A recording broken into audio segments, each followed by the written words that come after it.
if we take the normal OpenAI models that we are all familiar with, right? We have GPT-4o, which is the latest version. And that model is a model that is, as you all probably know, is trained to predict the next token, right? And it's trained already. The way that you train a model like that involves several different steps, right? At least 3 steps.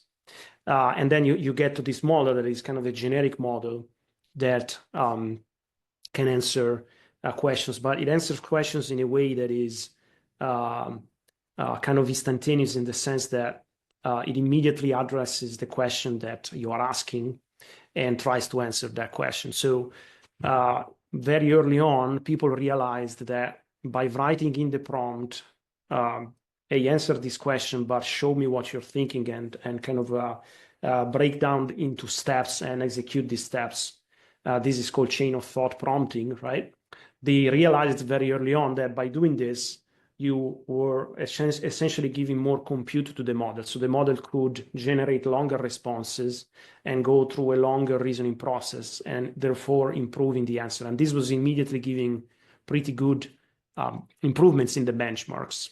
And so what is happening now is that OpenAI started this. They took GPT-4o and they made it into a model that has this chain of thought idea kind of embedded into the model. So they added a few training steps after the GPT-4o. So you start from GPT-4o, you train it a little bit more in a very specific way to kind of embed into the model this chain of thought idea, and you end up with O1, which is this chain of thought modeling, right? And so when you write a prompt to O1, you see thinking, right? There's the interface is telling you thinking.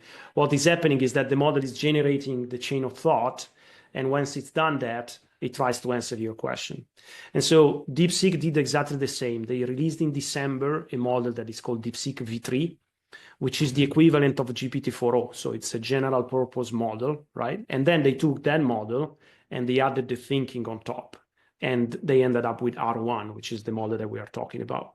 And so this R1 model is, again, to GPT-4o, to DeepSeek V3, what O1 is to GPT-4o. So it's the chain of thought. It's now part of the model itself. And so no matter what you ask, the model will go through the chain of thought process.